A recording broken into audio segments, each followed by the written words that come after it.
வந்தாச்சு. தேர்தல் திருவிழால எல்லாரும் எதிர்பார்த்து கொண்டிருந்த அந்த மொமெண்ட் வந்தாச்சு. நாளை தேர்தல் தேதி அறிவிப்பு. எப்படி கோவில் திருவிழாவில் கொடியேற்றமோ அது மாதிரி தேர்தல் திருவிழாவில் தேதி அறிவிப்பு. அதையெல்லாம் விட பெரிய பரபரப்பாக இந்த தேர்தல் பத்திர விவகாரம் மாறி இருக்கிறது. எஸ்பிஐ அதை வெளியிட, எலெக்ஷன் கமிஷன் தன்னுடைய வெப்சைட்டில் அதை வெளியிட, அது பற்றிய இன்னமும் கூட கேள்விகள் எழுகின்றன. இன்னும் முழுமையாக வெளியிடலை அப்படின்னு நீதிமன்றம் மீண்டும் எஸ்பிஐயை கண்டித்து திங்கட்கிழமை டைம் வழங்கியிருக்கிறது. 6000 கோடிகளை தாண்டி பாஜக இது எலக்டோரல் பாண்ட்ஸை பெற்ற கட்சிகளில் முதலிடம் வந்திருக்கிறது. யார் யார் இதை கான்ட்ரிபியூட் பண்ணியிருக்கிறாங்க அப்படின்னு பார்க்கும்போது எதிர்பாராத பலர். இவங்க தான் வருவாங்க, அதானிக்கள் முதல் இடத்துல இருப்பாங்க அப்படின்லாம் எதிர்பார்த்த நிலையில் வேற யாரோ இருக்கிறாங்க அப்படிங்கிறத பார்க்குறோம். கோடி கோடியாக கார்ப்பரேட்டுகள் நிதி அளிச்சிருக்கிறாங்க அப்படின்னு பார்க்குறோம். அதில் வெளிவந்த தகவல்கள் சில, இன்னமும் வெளிவர வேண்டிய தகவல்கள் நிறைய இருக்குது அப்படிங்கிறத பார்க்கின்றோம். தொடர் கண்டிப்புக்கு எஸ்பிஐ உள்ளாகி இருக்கிறது உச்ச நீதிமன்றத்தில். இந்த நிலையில தான் பிரதமர் நரேந்திர மோடி மீண்டும் தமிழகத்துக்கு வந்திருக்கிறார். தேர்தல் முழக்கங்களை வைத்திருக்கிறார். மக்களிடம் கொள்ளையடிக்கவே இந்தியா கூட்டணி முயல்கிறது, திமுக காங்கிரஸ் கூட்டணியை தமிழ்நாடு இந்த முறை புறக்கணிக்கும் அப்படின்னு குமரியில் பிரதமர் நரேந்திர மோடி குற்றம் சாட்ட, பாஜகவுடைய வகுப்புவாத பாசிசத்தை வேறறுப்போம், இந்தியாவுடைய பன்முக ஆன்மாவை மீட்டெடுப்போம் அப்படின்னு திராவிட முன்னேற்ற கழகம் இன்னொரு பக்கம் சூளுரைத்து அழைப்பு விடுக்கிறது. திமுக தலைவர் முதலமைச்சர் இந்த சூளுரையை வைக்கிறார். இன்னைக்கு பிரதானமாக எழுந்திருக்கக்கூடிய கேள்வி, தேர்தல் பத்திர கடிவாளம் நெருக்கடி யாருக்கு? நிகழ்ச்சியில் நம்முடைய இணையக்கூடிய விருந்தினர்களை அன்போடு வரவேற்போம். திராவிட முன்னேற்ற கழகத்தின் சார்பாக திரு பொள்ளாச்சி சித்திக் வழக்கறிஞர் மற்றும் டாக்டர் பொன்ராஜ் அவர்கள், டாக்டர் அப்துல் கலாமுடைய முன்னாள் அறிவியல் ஆலோசகர் மற்றும் வலதுசாரி சிந்தனையாளர் விமர்சகர் திரு டிடிஎஸ் ரவிச்சந்திரன், மார்க்சிஸ்ட் கம்யூனிஸ்ட் கட்சியின் சார்பாக பேராசிரியர் அருணன் மற்றும் வலதுசாரி சிந்தனையாளர் ரஞ்சித் குமார் சோழன், டாக்டர் ரஞ்சித் குமார் அவர்களையும் நிகழ்ச்சிக்கு அன்போடு வரவேற்கின்றோம். திரு ரவிச்சந்திரன் கிட்டேருந்து ஆரம்பிக்கணும்னு நினைக்கிறேன். ஏன் எஸ்பிஐ இவ்வளவு பதறுது? எதையோ காப்பாற்ற நினைக்கிறாங்களோ, ரொம்ப பதறாங்கல்ல? இல்லை அவங்க மொத்தமாக எவ்வளோ வந்ததுங்கிறத சொல்லிட்டாங்க, யார் யாரெல்லாம் கொடுத்துருக்காங்கங்கிறத சொல்லிட்டாங்க, யாரெல்லாம் பெற்றுக்கொண்டாங்கங்கிறத சொல்லிட்டாங்க. அவங்க இப்போ கோர்ட்டு கேட்டிருக்கிறது வந்து எனக்கு அந்த ஆர்டர் நம்பர் படி வேணும் அப்படின்னு சொல்லியிருக்காங்க. முதல்ல தரமாட்டேன், அப்புறம் என்ன தருவேன்னு தெரியாது. தரமாட்டேன்ற வார்த்தையை டைம் ஆகும், ஜூன் 30 ஆகும். உண்மை. இப்போ கூட நீங்கள் அவங்க கொடுக்கும்போது துண்டு விழுந்திருக்கு, கிட்டத்தட்ட 60 கோடியோ 650 கோடியோ துண்டு விழுந்திருக்கு. அவங்க சரியாக கொடுக்கணும்னு முயற்சி பண்ணியிருக்காங்க. இதை கேட்கக்கூடிய ஒரு காரணமே எந்த வங்கிக்கும் உலகளவில் இருந்ததில்லை. அதனால தான் ஸ்விஸ் வங்கிக்கு வந்து இன்றைக்கும் பணம் போயிட்டுருக்கு. ஆனால் இங்கே இந்தியா ஜனநாயகம் கேட்க முடியும். ஸ்விஸ் வங்கியில் பணம் போடுறது எலக்ட்ரோல் பாண்ட் ஸ்கீம் ஒன்று. எனக்கு ரொம்ப நான் எலக்ட்ரோல் பாண்ட் பற்றி உங்களுக்கு ரொம்ப சிம்பிளாக சொல்கிறதுக்கு முன்னாடி முதல்ல இந்த பூதாகரமாக இதை திசை திருப்புறீங்க இல்லையா? ஸ்விஸ் வங்கியில் பணம் பதுக்கப்படும். எலக்ட்ரோல் பாண்ட்ஸ்ங்கிறது டிரான்ஸ்பரன்சிக்காக கொண்டு வந்தீங்கன்னு சொல்கிறீங்க. 269 ரூபாய் ஒரு ஓட்டருக்காக, ஒரு வாக்காளருக்காக பிஜேபி செலவு செய்திருக்கிறது. ஆனால் 449 ரூபாய் திமுக ஒரு வாக்காளருக்காக செலவு செய்திருக்கிறது. ஒரு எம்பிக்காக 20 கோடி ரூபாய் பிஜேபி செலவு செய்திருக்கிறது. ஒரு எம்பிக்காக 79 ரூபாய் திமுக செலவு செய்திருக்கிறது. 18 மாநிலம், இத்தனை யூனியன் பிரதேசத்தில் இருக்கக்கூடிய பிஜேபி ஒரு மாநிலத்துக்கு 168 கோடி ரூபாயை பெற்றிருக்கிறது. ஆனால் நீங்கள் வந்து திமுகவை பொறுத்த வரைக்கும் ஒரே மாநிலத்தில் 639 கோடி பெற்றிருக்கீங்க. திரிணாமுல் காங்கிரஸ் வந்து 1610 கோடி ஒரே மாநிலம்தான் பெற்றிருக்கீங்க. அப்படிங்கிறதெல்லாம் இன்றைக்கி வந்திருக்கிற டீட்டெயில் உங்களுக்கு கொடுத்துருக்கோம். அதில் அதானியோடைய பேரோ இவருடைய பேரோ இருந்திருந்தால், அம்பானியோடைய பேரோ இருந்திருந்தால் நீங்கள் என்ன சொல்லியிருப்பீங்கன்னா அதெல்லாம் பிஜேபிக்கு தாங்க கொடுத்தாங்க. இடம் பெற்றிருக்கக்கூடிய நிறுவனம் அம்பானியோட தொடர்புடைய நிறுவனம் இருக்கலாம். ஆக பெரிய அளவில் அதுதான் வந்திருந்திருக்கும். ஆனால் உங்களுடைய நண்பர், விசிகாவுடைய நண்பர் அதாவது நான் சொல்கிறது திமுகவை பொறுத்த வரைக்கும் நண்பருங்கிறதுனால மார்டின் ஐயாவுடைய பேர் வந்திருக்கு. அவர் இந்தியா பூரா கொடுத்துருக்காரு. அதிகமாக கொடுத்தது அவர் தான் அப்படின்ன உடனே யாருக்கெல்லாம் கொடுத்துருக்காரு தெரியாது, கொடுக்கவே தெரியாது. நான் திரும்ப 6000 கோடியில பிஜேபிக்கு வந்திருக்காதோ பாருங்க. போன தேர்தலின் போதே 100 கோடி ரூபாயை மார்டின் லாட்டரியில் இருந்து பிஜேபிக்கு போச்சுன்னு ஒரு கணக்கு சொல்லப்பட அதை மறுத்தது வந்து நாம இல்லை, அவங்க தான் மறுத்தாங்க. அடிப்படையில் நாம் என்ன புரிஞ்சுக்கணும்னா, இப்போ நான் நீங்கள் கேட்ட கேள்விக்கு வரேன். கொடுத்தவன் யாருன்னு தெரியாது, எவ்வளோ கொடுத்தான்னு தெரியாது, எந்த பணத்துலேருந்து கொடுத்தேன்னு தெரியாது, எந்த வருமானத்துலேருந்து கொடுத்தான்னு தெரியாது, எதுக்காக கொடுத்தேன்னு தெரியாதுங்கிற ஒரு நிலையிலிருந்து கொடுத்தான்றது தெரியும், யாருக்கு கொடுத்தாங்கிறது தெரியும், எவ்வளவு கொடுத்தாங்கிறது தெரியும், நேர் வழியில் வங்கியின் மூலமாக வந்ததுன்னு தெரியும். நீதிமன்றத்திட்ட போய் நான் கேட்குறேன், ஐயா கொலை செய்யலாமா பிட் பாக்கெட் அடிக்கலாமான்னு கேட்டால் நீதிமன்றம் ரெண்டையும் செய்யாதுன்னு தான் சொல்லும். அப்படித்தான் இதை மறுத்ததை ஒழிய இந்த இடத்துல அவனுடைய கொடுத்தவனுடைய பெயர் தெரியாமல் இருக்கிறதுக்கு ஒரே காரணம் உயிர் பாதுகாப்பு தான். அவள் வந்து திமுகக்கே கொடுக்குறான்னு வச்சுப்போம், ஒரு பேச்சுக்கு சொல்கிறேன், ஒரு ஆள் வந்து திமுகக்கே கொடுக்குறான், விசிகாவால் போய் கேட்க முடியும், கம்யூனிஸ்டால் போய் கேட்க முடியும், அல்லது பிஜேபியால் கூட போய் கேட்க முடியும், அங்கே கொடுத்தியே ஏன் இங்கே கொடுக்கலங்கிற அந்த ஒரே ஒரு காரணத்துக்காகத்தான் அது மறுக்கப்பட்டதே தவிர அது கூட ஒரு வங்கி என்ன பண்ணுதுன்னு சொன்னால் உன்கிட்ட இருந்து நான் வாங்கினேங்கிறத சொல்ல மாட்டேங்கிற ஒரு அடிப்படையோட தான் அது வாங்கிருச்சு. இருந்தாலும் நீதிமன்றம் கேட்ட உடனே எடுத்து கொடுத்துச்சு. ராகுல் ஐயாவுக்கு பேசுறதுக்கு அதில் ஒன்றுமே இல்லை. என்னடா அதானி பேரே காணும்னு உட்காந்து மண்டை காஞ்சிட்டு இருக்காரு, யாரோ பேர்லாம் இருக்கு, இவங்க உள்ளுக்குள்ள ட்ராக் விட்டா பிரச்சனை ஆயிடுங்கிற மாதிரி தெரியுது. இப்போ எல்லாரும் ஸ்தம்பிச்சு உட்காந்து ராகுலுக்கே பாயிண்ட் கிடைக்கல. பக்கமா என்ன எழுதி வந்திருக்கீங்க சித்திக்கு? வணக்கம். முதல்ல இன்னைக்கு இந்தியாவினுடைய ஜனநாயகம் கேள்விக்குறியாக்கப்பட்டிருக்கு, இந்தியாவினுடைய ஜனநாயகம் நசுக்கப்பட்டிருக்கு அப்படிங்கிறதுக்கு முதல் பெஸ்ட் எக்ஸாம்பிள் இன்னைக்கு இந்த தேர்தல் பத்திரம் அப்படின்னு சொல்லி நான் இந்த தேர்தல் பத்திரம் தொடர்பாக உச்சநீதிமன்றம் எழுப்பி இருக்கக்கூடிய கேள்வி, அதை தொடர்ந்து வந்திருக்கக்கூடிய செய்திகள். முதல்ல இந்த தேர்தல் பத்திரத்தை பற்றி பேசும்போது உர்ஜித் பட்டேல் இவர் யாரு அப்படின்னு சொல்லி பார்க்கும்போது ஆர்பிஐனுடைய ஆளுநராக இருக்கார். அவர் இந்த தேர்தல் பத்திரம் தொடங்கப்படுகிற போதே என்ன சொன்னார் அப்படின்னா, இது வந்து ஜனநாயகத்திற்கு ஒரு மிகப்பெரிய சிக்கலாக இருக்கும், தேவையில்லாத பணவர்த்தனைகளை இதை போய் உண்டாக்கிறோம், நீங்க வந்து இன்னைக்கு ஜிஎஸ்டியை கொண்டு வரீங்க, இன்னும் பல திட்டங்களை கொண்டு வரீங்க, இதுக்கெல்லாம் வந்து கருப்பு பணத்தை ஒழிக்க போறேன்னு சொல்ற நீங்க இன்னைக்கு தேர்தல் பத்திரம் கொண்டு வரது வந்து கருப்பு பணத்தை இன்னும் பல வகையில செலவிடுவதற்கான ஒரு வாய்ப்பாய் போய் முடிஞ்சிரும்னு பத்திரிகையாளர்கள்ட்ட சொல்லல, அன்றைக்கு இருந்த நிதி அமைச்சர் கிட்ட உர்ஜித் பட்டேல் அவர்கள் தெரியப்படுத்தினார். அப்படி ஒரு ஜனநாயக முறைன்னா அதுல நீங்களும் பயனாளியா அடைஞ்சிருக்கிறீங்களேன்னு அவங்க கேட்க, அதுதான் நான் சொல்றேன். இந்த நரேட்டிவ் தான் ஆரம்பத்திலிருந்தே திமுக உள்ளிட்ட எதிர்க்கட்சிகள் இதுல வெளிப்படைத்தன்மை வேணும்னு பேசிட்டு இருக்கோம். 2019 தேர்தலிலேயே காங்கிரசினுடைய தேர்தல் அறிக்கையிலேயே இந்த மீண்டும் நாம ஆட்சிக்கு வந்தால் தேர்தல் பத்திரத்திற்கான இந்த முறை வந்து ஒழிக்கப்படணும், இந்த முறை வந்து சரியில்லைங்கிறது திமுகவும் திமுக கூட்டணியில் இருக்கக்கூடியவர்களும் அழுத்தமா சொல்லக்கூடிய விஷயமா இருக்கு. ஆனா பிஜேபியை அந்த வெளிப்படைத்தன்மைக்கான ஒரு சூழலுக்கே வர மறுக்கிறாங்க. திமுகவும் சரி கூட்டணியில் இருக்கவங்களும் சரி தேர்தல் நிதி யார் கொடுத்துருக்காங்கன்னு நாங்கள் வெளிப்படைத்தன்மையை அறிவிக்கணும்னு சொல்றோம், அவங்க மறுக்கிறாங்க. இன்னும் இன்டெப்தா சொல்லணும் அப்படின்னு சொன்னா ஏன் அவங்க மறுக்கிறாங்கிறதுக்கு நான் 3 முக்கியமான ஃபேக்டர்ஸ் பார்க்குறேன். இன்னைக்கு பிஜேபி பெற்றிருக்கக்கூடிய இந்த 6000 கோடி தேர்தல் பத்திரங்கள் மூலமா பெற்றிருக்கக்கூடிய நிதி அப்படிங்கிறது வந்து 3 விதத்தில் அவங்க பெற்றிருக்கிறாங்க.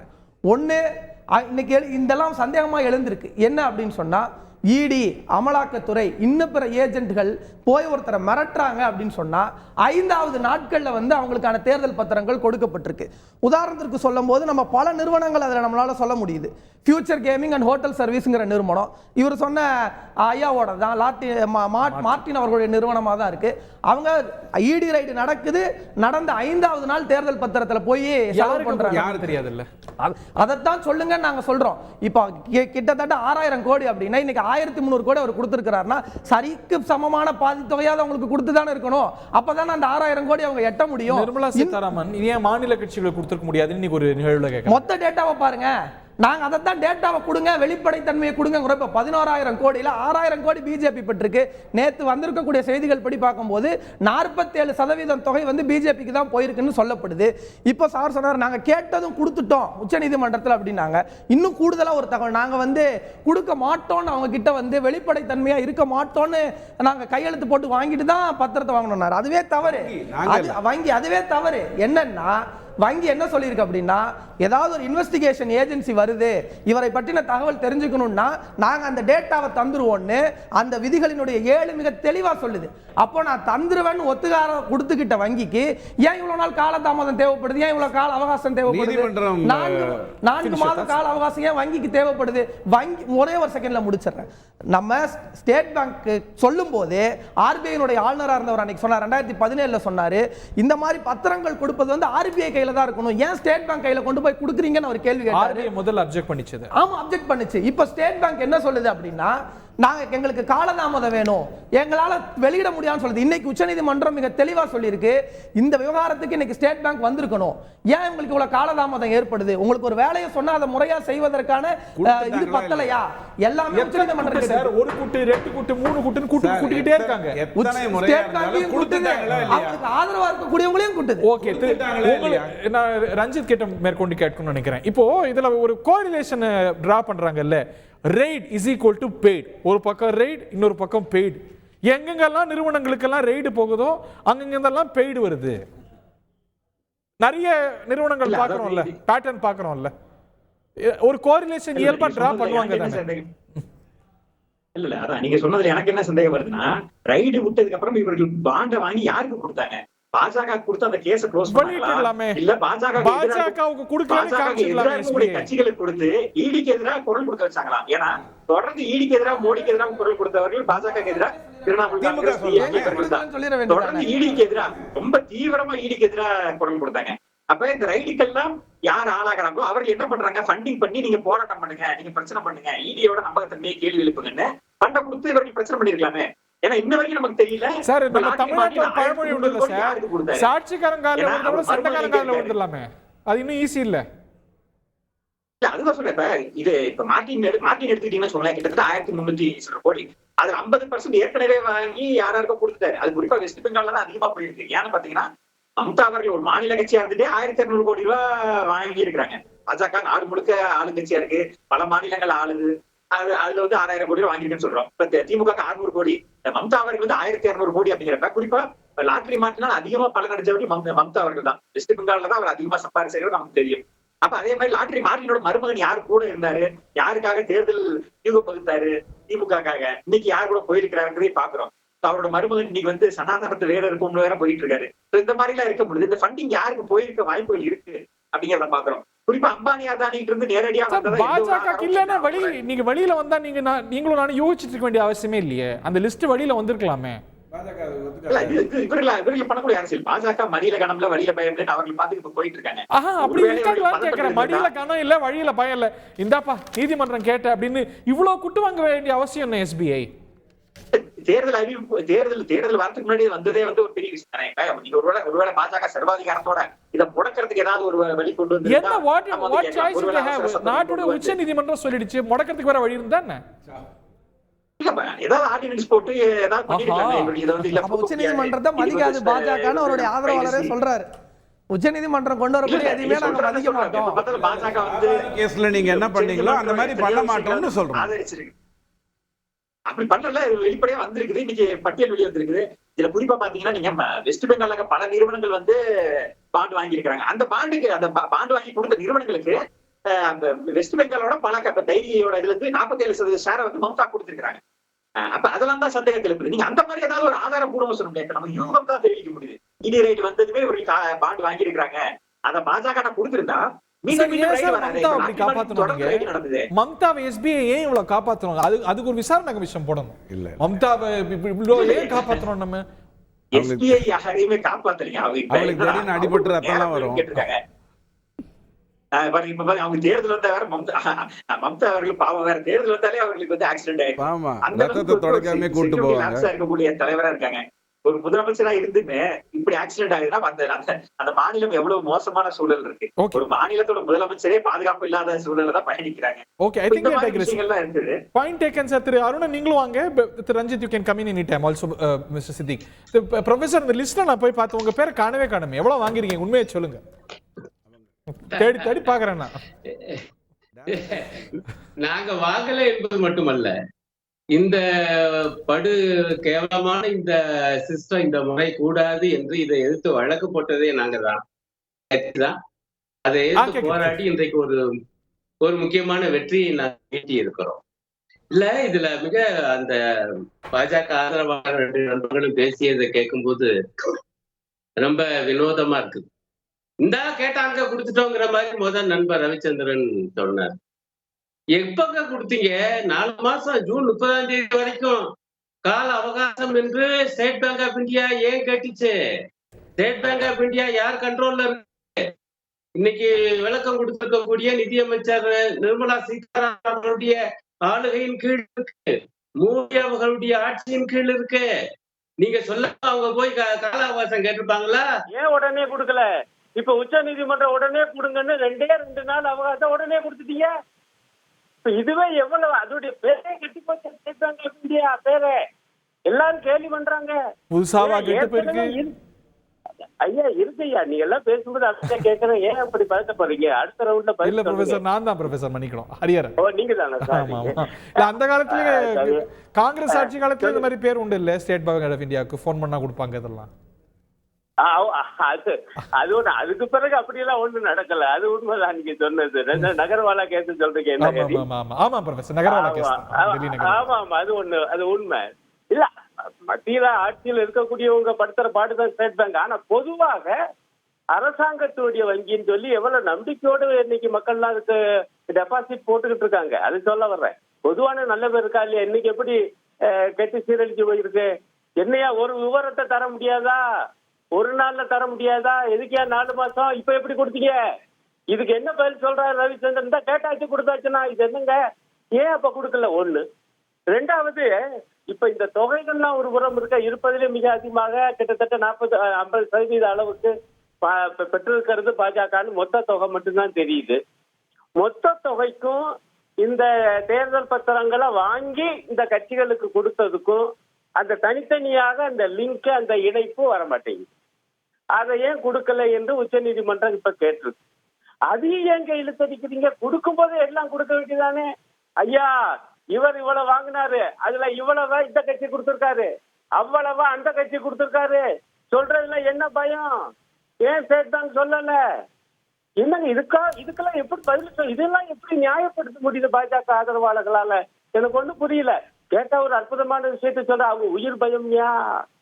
அவங்க எந்த கட்சிக்கு கொடுத்துருக்காங்கன்னு எவ்வளவு பெரிய முதலாளிகள் அவங்க எல்லாம் எவ்வளவு தனி ஏற்பாடு இருக்கு, செக்யூரிட்டி எல்லாம் எல்லாருக்கும் தெரியுங்க. இதெல்லாம் என்னங்க பேச்சு? நியாயமான பேச்சாங்க?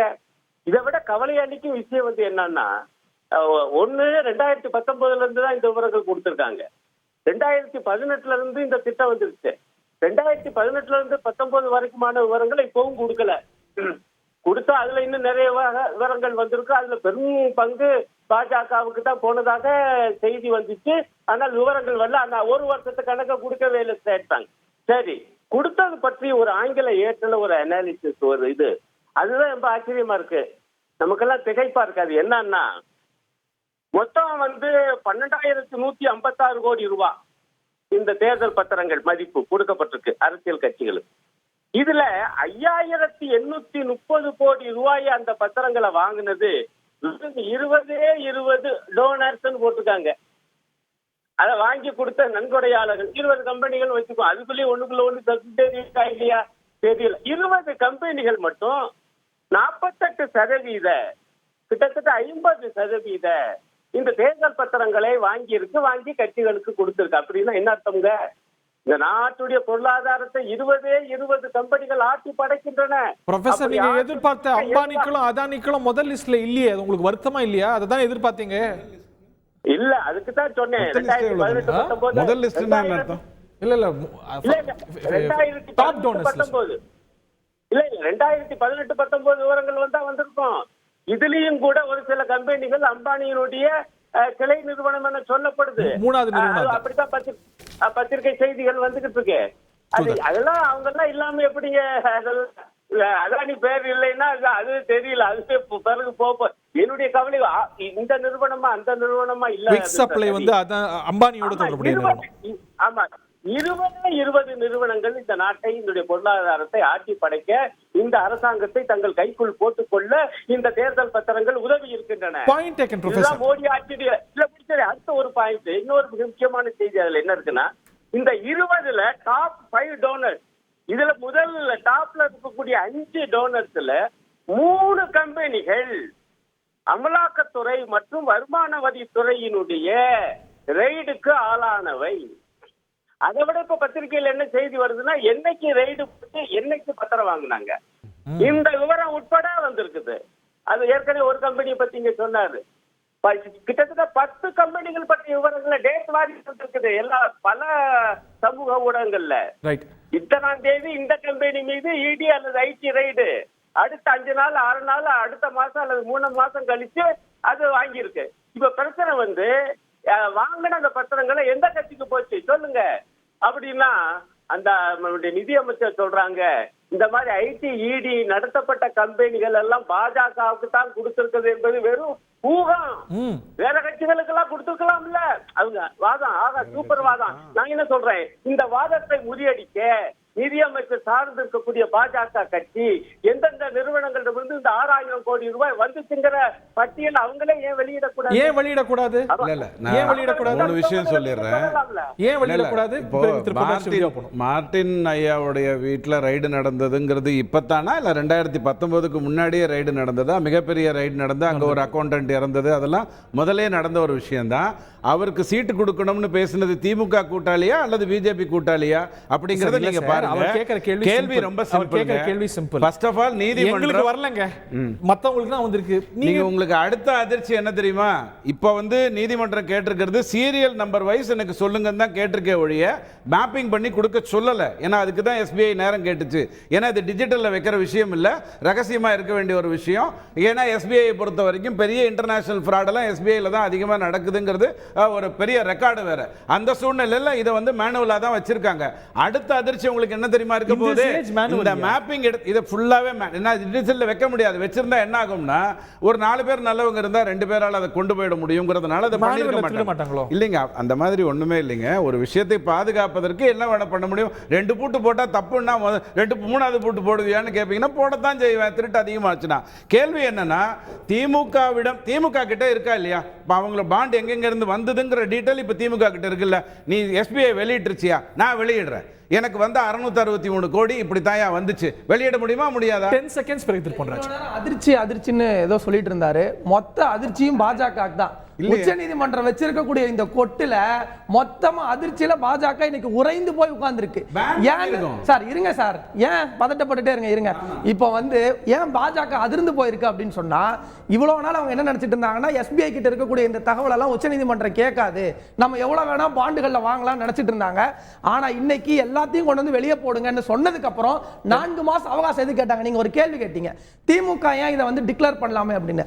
நான் தான் வெட்ட வெளிச்சமா சொல்றேன். 2019 தேர்தல் அறிக்கையிலிருந்து இந்த தேர்தல் பாண்டு வந்த காலத்திலிருந்து இதற்கு வெளிப்படைத்தன்மை வேண்டும்னு அழுத்தமா திமுக கூட்டணி பேசுது. நீங்க ஒரு சட்டத்தை கொண்டு வந்து வச்சுட்டு அதன் வழியா தான் தேர்தல் பாண்டு வாங்க முடியும். அப்ப நீங்க அதன் வழியா தான் நாங்க தேர்தலுக்கு இன்னைக்கு நிதி திரட்ட முடியும் போது நீங்க அதை ஏன் திரட்டீங்கன்னு கேட்டா அது எவ்வளவு அபத்தமான கேள்வி. எப்படி அதுதாங்க சொல்றேன். இன்னைக்கு இருக்கக்கூடிய சூழ்நிலையில இதுதான் இந்த சட்டம்னு இவங்க கொண்டு வந்து வச்சுட்டாங்க. சட்டத்தை கொண்டு வரும்போதே நாங்க இது எங்களுக்கு வேண்டாம்னு சொல்றோம். இன்னைக்கு குடியுரிமைனா இதுதான் சட்டம்னு கொண்டு வந்து வச்சுட்டு இதை நாங்கள் எதிர்க்கிற போது ஏன் நீங்க இன்னைக்கு வந்து இதன் அடிப்படையில் நடக்குது அப்படின்னு கேட்கிற மாதிரி இருக்குது. எல்லாமே மக்கள் எதிர்க்கிற மக்கள் போராடுகிற சட்டத்தை கொண்டு வந்து வச்சுட்டு இன்னைக்கு வந்து நீங்க ஏன் ஆதரிக்கிறீங்கன்னு கேட்டா அது ஒரு அபத்தமான கேள்வி. ஏங்க இப்போ நாங்க சொல்றோம்ல, உச்சநீதிமன்றத்தில் நாங்க சொல்றோம்ல எல்லாத்தையும் வெளியிட சொல்லுங்க, திமுக சொல்லுது இல்ல, ஏன் பிஜேபி இன்னைக்கு வரைக்கும் சொல்ல மாட்டேங்குது? நீங்க வெளியிடலாமேன்னு சொல்ற ஒரு சின்ன தவறை மட்டும் திருத்திடுறேன். நான் தவறா இருந்தா என்ன திருத்துங்க. பிஜேபிக்கு வந்த மொத்த இந்த மாதிரியான நிதியில 57 தான் பாண்டு மூலமா வந்திருக்கு. ஆனால் திமுகவுக்கு 97% பாண்டு மூலமா வந்திருக்கு அப்படிங்கிற தகவல் உண்மைதானே? அதுல ஏதாவது மாற்றம் இருக்கா? இந்த தேர்தல் பத்திரங்களே நாங்க வெளிப்படை தன்மைக்கு தான் அவங்க சொன்னாங்க. அப்ப ஏன் 100% நீங்க தேர்தல் பத்திரத்திலே வாங்க? அப்படி இல்லைங்க, 57% மட்டும் வாங்குறீங்க. அப்படி இல்ல. இந்தியா பூரா நாங்க ஒண்ணு கும்மிடி பூண்டிக்குள்ள இல்ல, இந்தியா பூரா வியாபிச்சிருக்கோம். பல ஆங்கிள்ல வரும். அவர் பேசுறத நான் கேக்குறேன்ல, நான் பேசுறத ஒரே ஒரு செகண்ட் கேட்க சொல்லுங்க. தேர்தல் பத்திரங்கிறது வெளிப்படைத்தன்மைன்னு சொன்னீங்க, 57% மட்டும் தான் வாங்கி இருக்கிறீங்க. அப்ப மீதி இருக்கக்கூடிய 43% ஏன் தேர்தல் பாண்டு மூலமா வாங்கல? அப்ப நீங்க கொண்டு வந்த சட்டத்துல உங்களுக்கு முரண்பாடு இருக்காங்கிற கேள்வி இருக்கு. அப்ப இடி ரைடும் ஐடி ரைடும் விட்டு அங்க இருந்து வரக்கூடிய தொகைகளை மட்டும் வாங்கிக்கிட்டீங்க. வெட்ட வெளிச்சமா தெரியுது. கிடையாது. மெகா இன்ஃப்ராஸ்ட்ரக்சர்னு சொல்லிட்டு ஒரு மெகா இன்ஜினியரிங் சொல்லிட்டு ஒரு நிறுவனம், அந்த நிறுவனம் 100 கோடி ரூபாய் கொடுக்குது. கொடுத்த ஒரே மாதத்துல பாத்தீங்கன்னா மகாராஷ்டிரால 14,000 கோடி ரூபாய்க்கு டெண்டர் ஒதுக்குறாங்க. இதுக்கு என்ன பதில்? இங்க பாருங்க, ஒரு நிறுவனத்துக்கு 14,000க்கு ஜம்மு காஷ்மீர்ல ப்ராஜெக்ட் 14,000க்கு 100 கோடிங்கிறது ரொம்ப கம்மின்னு தமிழகத்துல வியாபாரம் செய்யற எல்லாருக்கும் நல்லா தெரியும். இல்ல, ஏன்னா இங்க பர்சன்டேஜ் வேற. ஒரே வரியில பதில் சொல்லிடுறேன். இந்த இந்தியா பூரா வியாபித்திருக்கிற பிஜேபி திமுக அளவுக்கு வாங்கியிருக்கணும்னு சொன்னா 18,000 கோடிக்கு மேல வாங்கியிருக்கணும்.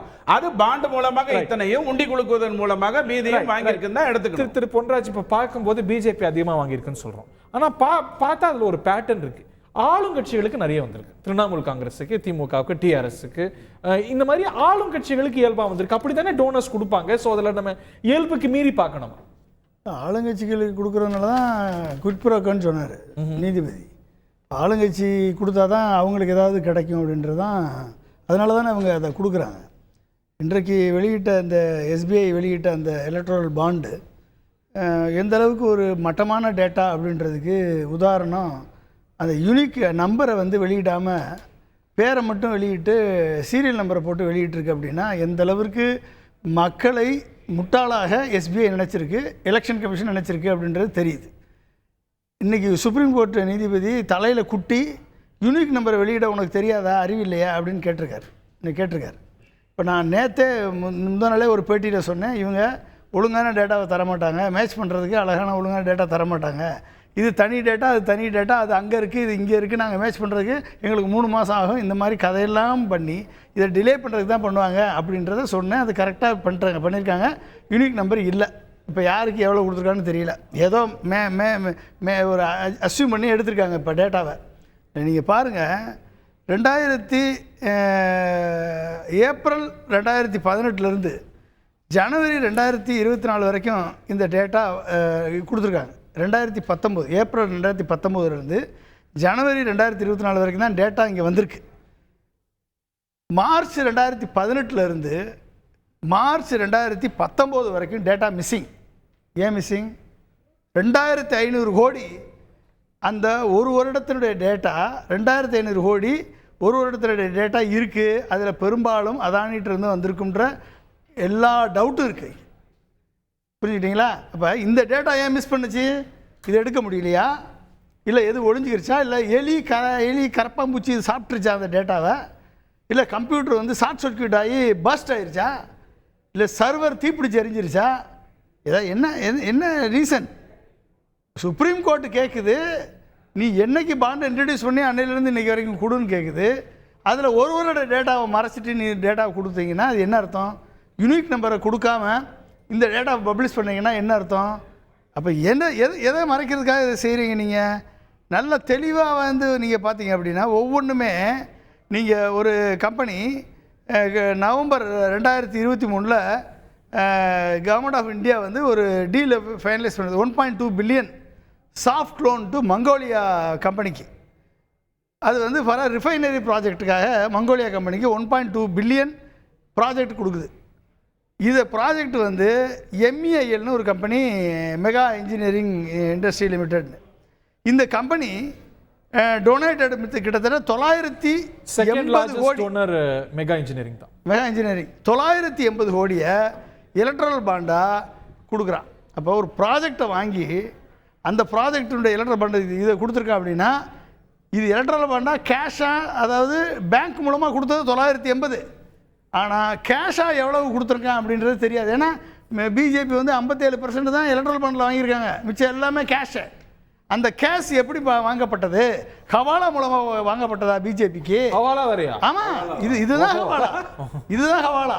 மிச்சம் இருக்கக்கூடிய 57% இருக்கக்கூடிய மிச்சம் வந்து 43% பணம் எங்கேருந்து வந்தது?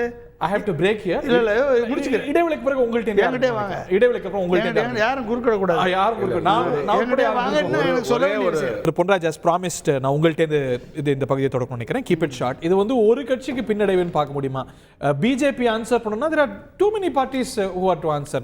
திரிணாமுல் காங்கிரஸ்லேருந்து, திமுகலேருந்து, பிஜேடியிலேருந்து எல்லாரும் பதில் சொல்ல கடமைப்பட்டவங்க தானே. இதில் எல்லாருமே வாங்கியிருக்காங்க தானே, எல்லாருமே பயனாளிகள் தானே. இல்லை எல்லாருமே வாங்க, அதாவது ஆளுங்கட்சிகளுக்கு தான் மட்டும்தான் இந்த மாதிரி இந்த இண்டஸ்ட்ரீஸ் வந்து கொடுப்பாங்க. ஏன்னா அவங்ககிட்ட இருந்து தான் டெண்டர் எடுக்க முடியும், அவங்ககிட்ட இருந்து தான் ஆர்டரை வந்து ஃபேவரபுளாக எடுக்க முடியும், அவங்ககிட்ட இருந்து தான் இந்த குட் ப்ரோக்கோ ஆக்டிவிட்டி கிடைக்கும். அதனால் வந்து ஆளுங்கட்சிகளுக்கு தான் இங்கே அதிகமாக கிடைக்கும். அது வித்தவுட் எலக்ட்ரல் பாண்ட். இது with electoral bond, without electoral bond both சைட்லேயும் கிடைக்கிறதுக்கு வாய்ப்பு இருக்குது. ஸோ அது மாதிரி நீங்கள், ஆனால் அது ஆட்டோமேட்டிக்காகவே வந்து கொடுத்துருவான். ஆனால் இவர்கள் மிரட்டி வாங்கியிருக்காங்க. எப்படி பிஜேபி எப்படியெல்லாம் மிரட்டி வாங்கியிருக்கான்னு பாருங்கள். சில எக்ஸாம்பிள் மட்டும் சொல்கிறேன். அதாவது வந்து ஃபியூச்சர் கேமிங் யார் தெரியுமா, அந்த Martin group. 7 April 2022 raid, sorry 2 April 2022 ED ride. எப்போ பெய்டு? பெய்டு வந்து 7 ஏப்ரலில், 2ஆம் தேதி ரைடு, 7ஆம் தேதி பெய்டு. சரிங்களா, முடிஞ்சு போச்சு. Aurobindo pharma managing director arrest பண்ணுறாங்க 10 நவம்பரில் 2023. அரெஸ்ட் பண்ண உடனே 15 நவம்பரில் பெய்டு, 2022 பெய்டு 15 நவம்பரில். சரிங்களா, அடுத்து சிரிடி சாய் எலக்ட்ரிக்கல்ஸ் அப்படின்ற கம்பெனி ஐடி ரைடு வந்து 20 டிசம்பர் 2023 ஐடி ரைடு, பெய்டு 11 ஜனவரி 2024. அடுத்த மாதம் பணம் கொடுத்தாச்சு எலக்ட்ரல் பாண்டுக்கு. ஓகே. டாரண்ட் பவர், இந்த பவருக்கு டாரண்ட் பவர் வந்து secured 306 megawatt solar power project under Maharashtra MMKVY 2.0 and PM Kusum scheme on 7th March 2024. 7th March 2024 அவங்க கொடுத்த பணம் 10 ஜனவரி 2024. Okay, I take these examples. திரு ரஞ்சித் இதுக்கெல்லாம் பதில் சொல்லுங்க. இல்லை, இன்னும் ஒரு சுருக்குமா ஒரு விஷயம் இது ஒன்றா. நீங்கள் அடுத்து வந்து சிரிடி சாய் எலக்ட்ரிக்கல் வந்து கடப்பா ஹைதராபாத்தில் 20/12/2023 ரைடு. அவர் உடனடியாக எலக்ட்ரல் பாண்ட்ஸை வந்து ஜனவரி 11ஆம் தேதி எலக்ட்ரல் பாண்ட்ஸ் கொடுக்குறாரு. கிட்டத்தட்ட வரிசையாக கொடுத்து என்ன கவுண்டிங் ஏன் இல்லை இங்கே. ஓகே. அடுத்து இவங்க ரிலையன்ஸ் இண்டஸ்ட்ரி அவன் எவ்வளோ கொடுத்துருக்கான் அப்படின்னு பார்த்தீங்கன்னா கிட்டத்தட்ட பாருங்கள்,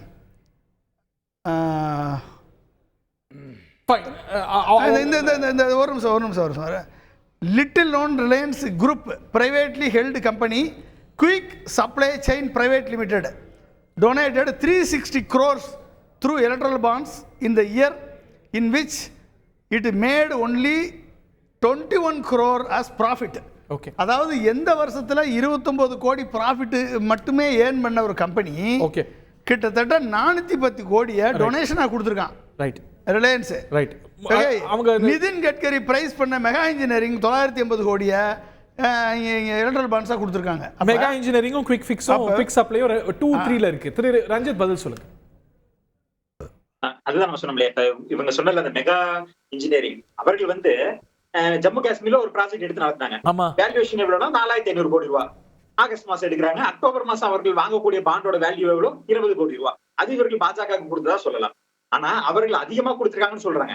அதுல இவர்களுக்கு என்ன ப்ராஜெக்ட் எடுத்திருக்காங்க? தெலுங்கானால 1,80,000 கோடி ரூபாய் ஒரு ப்ராஜெக்ட் எடுத்திருக்காங்க. டிஆர்எஸ் கவர்மெண்ட் கொடுத்துருக்கு. அன்றைய தெலுங்கானா ராஷ்டிர சமிதி, இன்றைய பாரதிய ராஷ்டிர சமிதி வந்து அந்த ஸ்டேட் ப்ராஜெக்ட் கொடுத்திருக்காங்க. அதுக்கப்புறம் அந்த ப்ராஜெக்ட் கொடுத்த பின்னாடியே வந்து அவர்களுக்கு வந்து 1500 கோடி ரூபாய் அவர்கள் பாண்டு வாங்கிட்டாங்க. அப்ப அந்த கேஸ் யாருக்கு போச்சு? அது பிஆர்எஸ் போச்சு. இல்ல, பி டீமா காங்கிரஸோட டீமாங்கிறது வந்து மக்கள் தான் முடிவு பண்ணணும். ஆனா இப்ப நம்ம சொல்றோம், இப்ப இந்த மாதிரி ஒரு விஷயம் இருக்கு. அப்ப இதுல யாரு பலன் எடுத்திருக்காங்க? இப்ப பிஆர்எஸ் தானே அதிகமா வாங்கிருக்கு. நீங்க சொல்லக்கூடிய மெகா இன்ஜினியரிங் வந்து என்னென்ன ப்ராஜெக்ட் பண்ணிருக்காங்க? 1989 இருந்து பல்வேறு ப்ராஜெக்ட் பண்ணிட்டு இருக்காங்க. 2006 மிகப்பெரிய அளவுக்கு வளர்ந்துருக்காங்க. கிட்டத்தட்ட அதுக்கு 64,000 கோடி ரூபாய் வேல்யூவேஷன் இருக்கு. அது சொத்து. அது இந்த நீங்க சொன்ன அம்பானி அதானி மாதிரி இது புதுசா வரலன்னு சொல்ல முடியாது. பலகாலமா இருக்குது. அது 2006 காங்கிரஸ் ஆட்சி காலத்துல இன்னும் நல்லா பூமா இருக்கு அப்படிங்கிறதையும் பாக்குறோம்.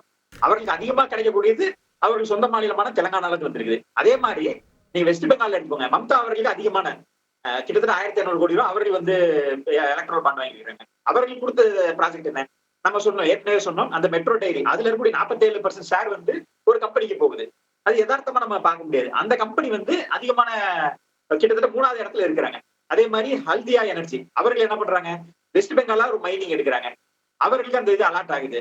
ஸ்டேட்டோட ப்ராஜெக்ட் அதுவுமே அதிகமான கேஷ கொடுத்திருக்காங்க. கிட்டத்தட்ட இப்ப கூட ஒரு பசிலா தான் பேசிட்டு இருக்கோம். இங்க வந்திருக்கலாம், இங்க போயிருக்கலாம் அப்படின்னு. அது ஒரு கம்ப்ளீட் டிரான்ஸ்பரன்சி இருந்தா இந்த யூகத்துக்கோ நம்மளுடைய அசம்ஷன்ஸுக்கோ இடம் இல்லாம இருக்கும்ல திரு ரஞ்சித்?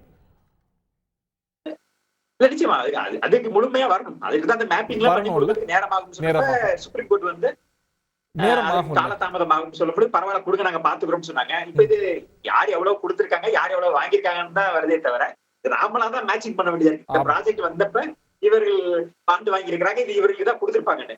இப்ப இந்த ப்ராஜெக்ட் சக்சஸ் ஆனதும் பின்னாடி ஒருத்தங்க கேஷ் வாங்குறாங்கன்னா அது ஒரு கிக் பேக்கா கூட இருக்க வாய்ப்புகள் இருக்கு. அதற்கு அதை நேரடியா எலக்ட்ரல் பாண்டா கொடுத்தாங்கன்னு கூட சொல்லலாம். இத்தனை கம்பெனிகள் சொன்னோம், இத்தனை கட்சிகள் வந்து பலன் அடைச்சதுன்னு. ஆனா இப்ப பாஜக கொடுத்தது பெரிய பெரிய கம்பெனிகள், காலகாலமா இருக்கக்கூடிய சில கம்பெனிகள் கொடுத்திருக்காங்க. அது ஆபீஸ்ல அவர்கள் சில அவங்க வந்து அவங்க டாக்ஸ் கட்டுறதுக்குள்ள இந்த மாதிரி கொடுக்கறது வந்து இயல்புதான். இல்ல அப்படி இல்ல, நீங்க டாக்ஸ் எக்ஸம்ஷன் இருக்கிறதுனால அந்த டாக்ஸ் கட்டுறத இவங்க இந்த மாதிரி நன்கொடையா கொடுக்கறது, சிலது சிஎஸ்ஆர் ஃபண்டிங் பண்றாங்க, இந்த மாதிரி இருக்குது.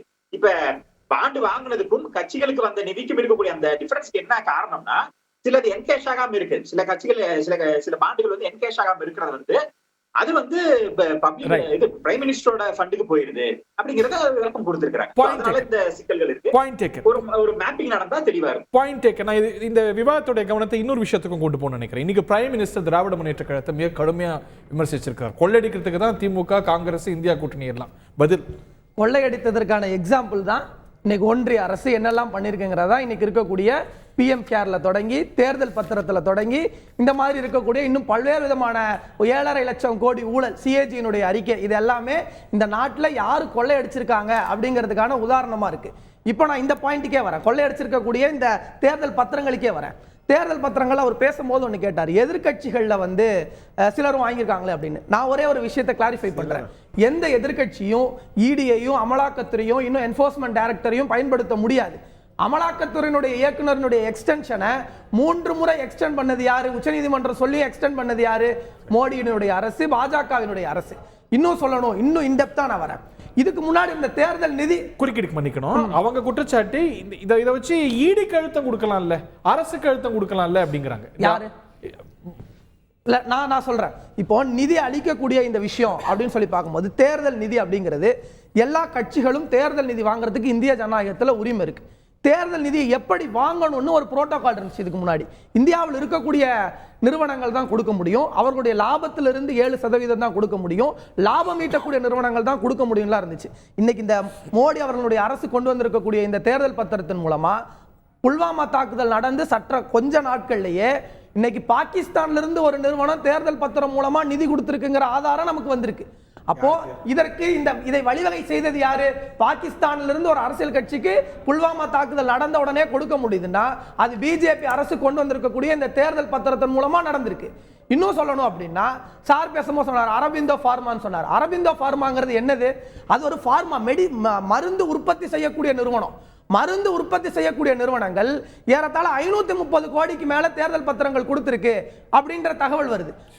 மொத்தமா அரபிந்தோ மட்டும் இல்ல, மொத்தமா கூட்டாக சேர்ந்து பார்க்கும்போது அப்போ இவ்வளவு பெரிய தொகைகள் மருந்து உற்பத்தி செய்யக்கூடிய நிறுவனங்கள் ஏன் கொடுக்கணும் அப்படிங்கிற கேள்வி இருக்கு.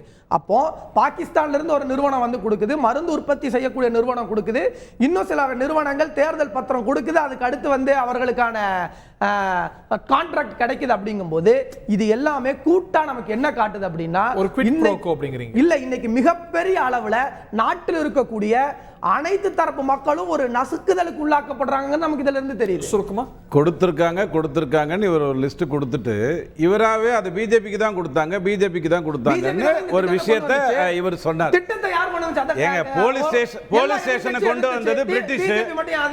போலீஸ் ஸ்டேஷனை கொண்டு வந்து எதிர்க்கட்சி எதிர்க்குது, பிஜேபி எதிர்க்குது. ஏங்க நான் வந்து ஒரு போலீஸ் ஸ்டேஷனை திறந்து வைக்கிறேங்கிறதுக்காக அதுல இருக்கிறதுக்கெல்லாம் நான் பொறுப்புன்னு அர்த்தமா? நல்ல விஷயத்தை பண்ணியிருக்கேன், அதுல நடக்கிறது அப்புறம் பார்த்துப்போம். ஐயா டிஎம்கேங்கிறது ஆட்சிக்கு எப்பயா வந்தது? 2021 இருங்க பேசிட்டீங்க, நிறைய விஷயம் இருக்கு பதில் சொல்றதுக்கு. 2021 தானே ஆட்சிக்கு வந்தது. இந்த பாண்டில் எத்தனை வந்து அதுக்கு முன்னாடி திமுகவுக்கு வந்ததுங்கிறதுக்கான விஷயம் வரத்தான் போகுது, தகவல் வரத்தான் போகுது. ஆளுங்கட்சிக்கு தான் வந்தது நீங்கள் சொல்கிறீங்க இல்லையா? அந்த மாதிரிலாம் எதுவுமே இல்லை. 2021க்கு முன்னாடி திமுகவுக்கு என்ன வந்ததுங்கிற தகவல் உங்களுக்கு வரும். காமராஜ் ஐயா கிட்ட ஒருத்தர் போயிட்டு ஒரு பழைய கம்பெனி இந்த மாதிரி எனக்கு ஒரு டீலிங்கு தமிழ்நாட்டுக்கு பண்ணணும், அதுக்கு 2% கமிஷன் கொடுக்குறேன்னு பேச அந்த டீலிங்கை முடிச்சுட்டு காமராஜ் ஐயா ஞாபகப்படுத்தினாரம்மா, அந்த 2% கொடுக்குறேன் நீங்களா அதை கட்சிக்கு கொடுங்கன்னு சொன்னாரம்மா. அது எதுக்கு உங்களுக்கு சொல்கிறேன் அப்படின்னு சொன்னால் ஒரு விஷயம் இதெல்லாம் எந்த ஆதாரத்துல இருந்து எங்க பேசுறாருன்னே தெரியல. போற வாட்ஸ்அப் யுனிவர்சிட்டி ஐயா நான் தான் யுனெஸ்கோ விருது ஈவே ராமசாமி ஐயாவுக்கு கொடுத்ததுதான் முதல் வாட்ஸ்அப் பொய்ன்னு சொல்லிட்டேன் இல்லையா? தனியா காமராஜ் ஐயா அவதூறு பரப்பதில் எனக்கு இந்தியா முதலிடத்துல. நான் மாத்தி சொல்லட்டுமா? கருணாநிதி ஐயாவிடம் ஒரு பெரிய இன்டர்நேஷனல் கம்பெனி வந்து ஒரு இது பேச அந்த கமிஷனை கொடுங்க. எதுக்கு சொல்றேன், இங்க பாருங்க, தேர்தல் பத்திரமோ நீட்டோ நீங்க பயப்படுறதுக்கு காரணம், தேர்தல் பத்திரமோ துப்பாக்கிச்சூடு சம்பவத்துக்கு காரணமான வேதாந்தத்துக்கு பாஜகவுடைய அண்ணாமலை ஆதரிச்சு பேசுறாரு. அரவிந்தோங்கிற ஒரு கம்பெனியை பத்தி சார் நான் கண்டென்ட்க்கு வந்துடுறேன். அவர் பாவம் மீட்டிங் பேசுறாரு. ஆதரிச்சு பேசிட்டு இதெல்லாம் அரவிந்தோங்கிற கம்பெனி 30 வருடமாக பார்மாசிட்டிக்கல்ல மிகப்பெரிய கம்பெனி. அரவிந்தோங்கிற ஹைதராபாத் கம்பெனி 30 வருடமாக பார்மாசிட்டிக்கல்ல மிகப்பெரிய கம்பெனி. அதை முதல்ல நீங்க புரிஞ்சுக்கிட்டு பேசுங்க. உடனே டக்குன்னு எங்கேயாவது உள்ள வந்துடாதீங்க. மஸ்டர் ரோல் எரிஞ்சா மாதிரியான ஒரு வேலை இல்லை இது. ஒரு அப்படியே ரிப்பன் பில்டிங்கை எரிச்சு விட்டு அப்படியே மறைச்சிடலாங்கிற மாதிரியான ஒரு விஷயம் இல்லை. எல்லாமே தப்பாக நடந்துட்டு இருக்கிற ஒரு விஷயம். கருப்பு பணத்தை எதிர்க்கிறார் மோடி. அதுக்கு தேர்தல் நிதியே அப்படி வந்ததுன்னா தப்புன்னு சொல்லிட்டு தான் அவர் தார்மீக ரீதியா என்ன பண்றாரு, இல்ல எனக்கு எது வந்தாலும் அது வங்கி மூலமாக வர வேண்டும், எனக்குன்னா இருக்கக்கூடிய அத்தனை கட்சிகளுக்கும் அப்படிங்கிறத அவர் உங்களுக்கு சொல்றாரு. அதைத்தான் அவர் செயல்படுத்த வந்தார். ஆனால் கொடுக்கிறவங்களுக்கு இருக்கிற பிரச்சனை என்னன்னா, லீலாவதி மாதிரி கொலைப்பட்டுருவோமோ, பிஏஓ மாதிரி கொலை ஆயிடுவோமோ, எங்க யார் வெட்டுவான்னு தெரியாதோ அப்படிங்கிற அந்த பயத்துல, அப்படிங்கிற அந்த இங்க பாருங்க, ஷாபானுவை பத்தி நான் பேசினேன், சுப்ரீம் கோர்ட்டை பத்தி பேசுவதற்கு உங்களுக்கு தார்மீக உரிமையே கிடையாது. நாங்க பிணவரையில பணத்தை ஒதுக்கி வைக்கல, பிணவரையில பணத்தை பதுக்கி வைக்கல, வங்கி மூலமா வந்திருக்கு. ப்ரொஃபசர் இறுதி கருத்து. இல்ல, அதாவது பொன்ராஜ் சார் ஒரு முக்கியமான விஷயத்தை சொன்னார். அதாவது ஒரு கம்பெனி லாபம் ஈட்டாட்டியும் கூட எவ்வளவு வேணாலும் இந்த எலக்ட்ரல் பாண்ட்ஸ் வாங்கலாம், தேர்தல் பத்திரங்கள். அது எவ்வளவு கொடுமையாக ஆயிருக்கு என்பதற்கு அந்த உதாரணம். 15 கோடியோ 20 கோடியோ தான் லாபம், ஆனா 300 கோடி 350 கோடி ரூபாய்க்கு வாங்குறாங்க. எப்படி வாங்க முடிஞ்சுச்சு? இன்னொரு கம்பெனி சொல்லப்படுது அதனுடைய சொத்து மதிப்பே 100 கோடி தான், ஆனா 300 400 கோடியோ தேர்தல் பத்திரங்கள் வாங்கினதாக செய்தி வருது. அப்படி என்றால் இது பூரா கருப்பு பணம் இல்லையா? இதுதானே மணி லாண்டரிங்கிறது. இந்த அமலாக்கத்துறை எங்கேயா போச்சு? இந்த கம்பெனிகள் மீதெல்லாம் இதுவரைக்கும் என்ன நடவடிக்கை எடுத்துச்சு? இப்ப வந்து இப்ப இருக்கையா அப்ப இத வந்து இப்ப அவர் வந்து வேற யாரையாவது சொல்லுவாங்க இவங்க விஞ்ஞானபூர்வமான ஊழல்னு. இன்றைக்கு விஞ்ஞானபூர்வமான ஊழல் பண்ணி இருப்பது மோடி அரசு. இந்த தேர்தல் பத்திரங்களின் மூலமாக ஐயா ஊழலை ஒழிப்பும் சொல்லிட்டு ஊழலையே சட்டபூர்வமாக்கியாச்சு. அதுதானே இது எப்படி வந்து இங்கேயாவது மனசு வருமா? உனக்கு நட்டமே இருந்தாலும் நீ எவ்வளவு வேணாலும் நன்கொடை கொடுக்கலாம்னா என்னங்க அர்த்தம்? அவன் எப்படி கொடுப்பான்? அவன் கருப்பு பணத்தை அல்லது போலி கம்பெனி உருவாக்கித்தானே தெரியாமலாம் நீங்க இந்த சட்டத்தை பண்ணாதீங்க. இதைத்தான் சொல்ற விஞ்ஞானபூர்வ ஊழல்னு. இன்னும் ஒரே ஒரு விஷயம், அதாவது இந்த ஒரு ஆங்கில பத்திரிகை பத்தி நான் சொன்னேன், அதுல அவங்க சொல்றாங்க 5 பெரிய சுரங்க இல்ல அந்த வெஸ்ட் பெங்காலுக்கு சொன்னதுனால சொல்றேன், 5 பெரிய சுரங்க மற்றும் எஃகு கம்பெனிகள் மட்டும் 825 கோடி ரூபாய்க்கு தேர்தல் பத்திரங்கள் வாங்கியிருக்கு. இல்ல சுரங்க விஷயம் அதே போல இந்த எஃகு விவகாரம்லாம் இதுல ஒன்றிய அரசுக்கு மோடி அரசுக்கு பங்கு இல்லைங்களா? அவங்களுடைய ஒப்புதல் இல்லாம இந்த கம்பெனிகள்லாம் இந்த நாட்டுடைய செல்வ ஆதாரங்களை சுரண்ட முடியுமா? அவங்க எப்படி 825 கோடி ரூபாய் கொடுத்தாங்க? யாருக்கு கொடுத்தாங்கன்னு பிரச்சனை இருக்குன்னா பாஜக தான் முதல்ல சொல்லணும். நாங்க இந்த கம்பெனி வச்சிருந்து இவ்வளவு வாங்கணும்னு. அதை சொல்வதற்கு தைரியம் இல்ல மற்ற கட்சிகளை பற்றி பேசுவது என்பது மிக மிக மோசம். நீங்க வந்து இடியையும் ஐடியையும் பாஜகவுக்கு வசூலத்தை நடத்துகிற அடியாட்களாக மாத்திட்டீங்க. அதுதான் உண்மை. அந்த உண்மை இன்னைக்கு அம்பலப்பட்டு போயிடுச்சு. பாயிண்ட் டேக்கன் திரு பொன்ராஜ். உங்களுக்கு இருவருக்குமே ஆளுக்கு 10 வினாடிகள். Keep it short sir, very short. அதாவதுங்க ஒரு கம்பெனி அவனுடைய எலக்ட்ரல் பாண்ட்ஸை கொடுக்கறது அவங்களுடைய பெய்டப் கேபிட்டலை விட டேர்ன் ஓவரை விட ப்ராஃபிட்டை விட அதிகமாக கொடுத்துருக்காங்க. அது எப்படி நடந்துச்சு அப்படின்னு தெரியல. அப்போ இந்த அதிகமாக கொடுத்துருக்கக்கூடிய பணம் வந்த வழி எந்த மணி லாண்டரிங் மூலமாக வந்ததை இடி விசாரிக்கணுமா இல்லையா? இடி ரைடு மூலமாக, அதாவது இடியையும் சிபிஐயும் ஐடியையும் வைத்து ஒரு ஒரு கரப்ஷன் ராக்கெட்டு, அதாவது எக்ஸார்ஷன் ராக்கெட்டை பண்ணியிருக்காரு என்று ராகுல் காந்தி குற்றச்சாட்டு சொல்லியிருக்காரு. ஆனால் இந்த எக்ஸார்ஷன் ராக்கெட்டை உருவாக்கிய பிஜேபி இந்த எத்தனை கம்பெனிகள் கொடுத்துருக்கு, அதனுடைய பெய்டப் கேபிட்டலை தாண்டி ப்ராஃபிட்டை தாண்டி கொடுத்துருக்குன்னா ஈடு ரைடு அந்த அத்தனை கம்பெனிகளுக்கும் நாளைக்கு செல்லுமா? நாளைக்கு சென்றால் நாளைக்கு தான் செல்லுமா அனுப்புவாரா? நாளைக்கு தான் இவர் அமித்ஷா அனுப்புவாரா நாளைக்கு? அமித்ஷா இல்லைங்க, அது கவர்மெண்ட் நடக்கிறது. கவர்மெண்ட் யாரு? இல்ல உங்களுக்கு நீங்க அறிவாலயம்னால அப்படி கொஞ்சம் சிக்கலாகுது உங்களுக்கு. இல்ல இடி நாளையில இருந்து தான் போக முடியும். ஏன்னா அதுக்கும் தகவல் இப்பதான் வந்திருக்கு. ஒரு பெரிய கம்பெனியோட சிஸ்டர் கம்பெனியா இருந்ததுன்னு வச்சுக்கோங்களேன், ஒரு பெரிய கம்பெனியோட சிஸ்டர் கம்பெனியா இருந்ததுன்னு வச்சுக்கோங்களேன், அங்க வந்து உங்களுக்கு ப்ராஃபிட்டுக்கும் இதுக்கும் இன்மேட்ச் ஆகலாம். சிஸ்டர் கம்பெனி மூலமா கொடுத்ததுக்கு 1000 காரணங்கள் இருக்கலாம். மொய்விருந்திலேயே பேடிஎம் கொண்டு வந்த அரசு இது. பெரிய பெரிய விஷயமான மொய்விருந்திலேயே பேடிஎம் கொண்டு வந்த அரசு இது. ஒரே ஒரு ஆபத்து சொல்லட்டுமா, தேர்தல் நாளைக்கு அறிவிச்சிருவாங்க, எஸ்பிஐ போய் கோர்ட்ல கொடுக்கும். அப்ப இந்த தகவல் எல்லாம் பத்திரிகையில வரும், தானே ஒரு விளம்பரமா வந்து மாட்டோம். வரக்கூடிய நாட்கள்ல இது நிச்சயமாக தேர்தல் நெருக்கத்துல இது ஒரு மிக முக்கியமான ஒரு பேசு பொருளாக மாறி இருக்கிறது. இது தேர்தலை பாதிக்குமா அப்படின்னு தெரியல, ஆனா வரக்கூடிய நாட்கள்ல இது ஒரு மிகப்பெரிய விவாத பொருளாக தொடரப்போகிறது. நிகழ்ச்சியில பங்கு கொண்ட பார்த்த அனைவருக்கும் நன்றி, வணக்கம்.